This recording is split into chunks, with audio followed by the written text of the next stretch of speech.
नमस्कार। आज जिस कविता पे हम लोग बात करने वाले हैं वह है नागार्जुन जी की कविता अकाल और उसके बाद।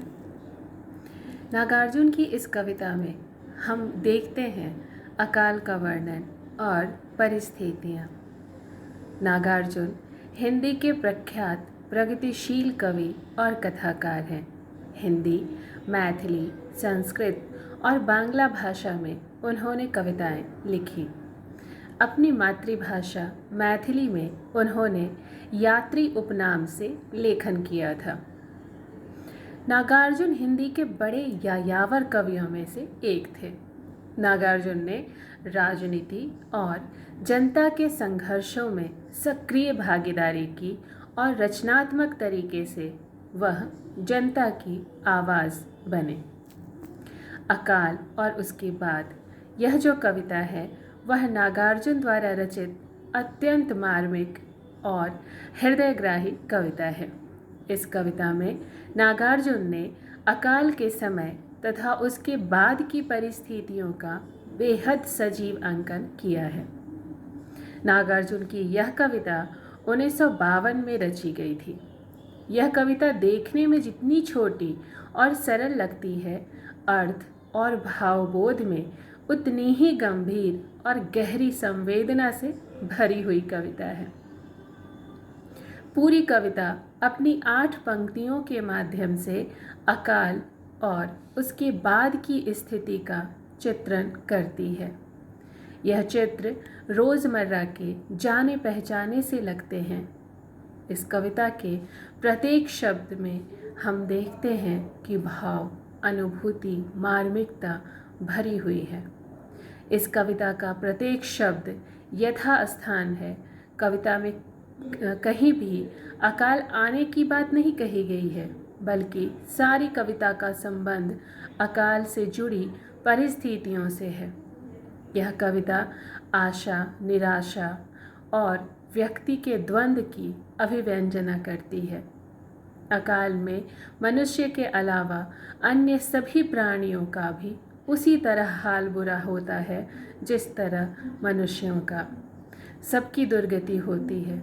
इस कविता का संदेश यही है कि अकाल के समय घर भर में जो मनहूसियत छा जाती है, अगर उस समय का पक्के इरादे से सामना किया जाए तो बुरा समय टल जाता है और फिर से समृद्धि लौट आती है।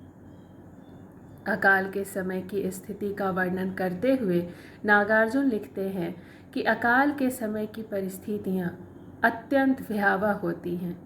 पूरे घर का वातावरण शोकमय और भूखमरी से भरा होता है। घर का चूल्हा जो है वह बुझा हुआ है, रो रहा है।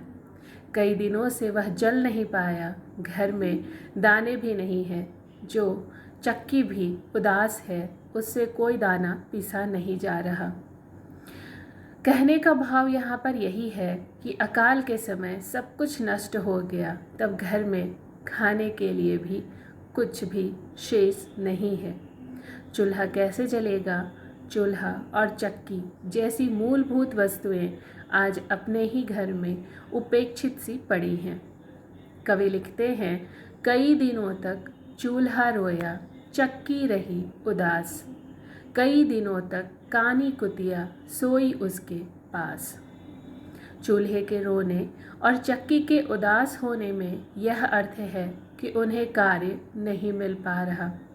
नागार्जुन कहते हैं, इस अभावग्रस्त घर में कानी कुतिया एक अन्य उपेक्षित प्राणी है।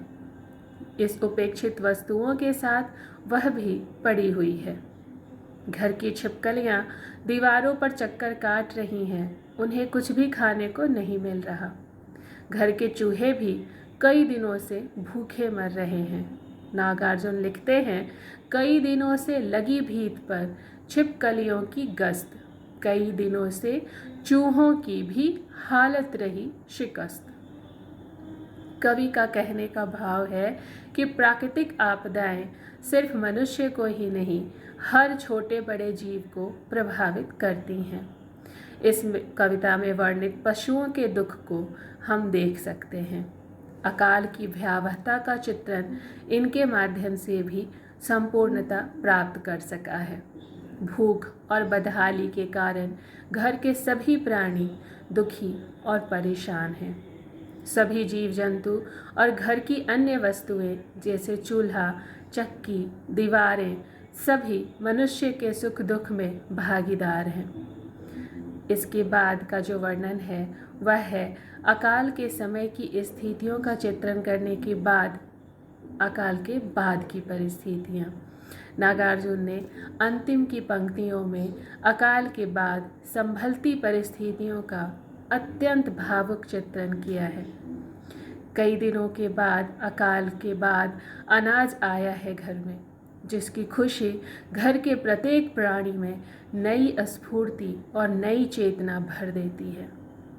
कवि लिखते हैं, दाने आए घर के अंदर कई दिनों के बाद, धुआं उठा आंगन के ऊपर कई दिनों के बाद, चमक उठी घर भर की आंखें कई दिनों के बाद, कौए ने खुजलाई पांखें कई दिनों के बाद। कई दिनों के पश्चात घर में अनाज के दाने आए, घर में चक्की चली और चूल्हा जला। चूल्हा जलने से घर के आंगन के ऊपर धुआं उठता नजर आ रहा है। घर का प्रत्येक प्राणी खुशी से प्रसन्नचित्त होकर देख रहा है। घर में अन्न का होना और न होना किस तरह घर के माहौल को बदल देता है, यही इस कविता का कथ्य है। इस कविता में भाषा अत्यंत सरल है, प्रवाहयुक्त है और एक ठोस दृश्य बिंब की सर्जना कवि नागार्जुन के द्वारा की गई है। कवि नागार्जुन इस कविता में यह दिखलाते हैं कि अकाल किस तरह हमारे जीवन को प्रभावित करता है। धन्यवाद।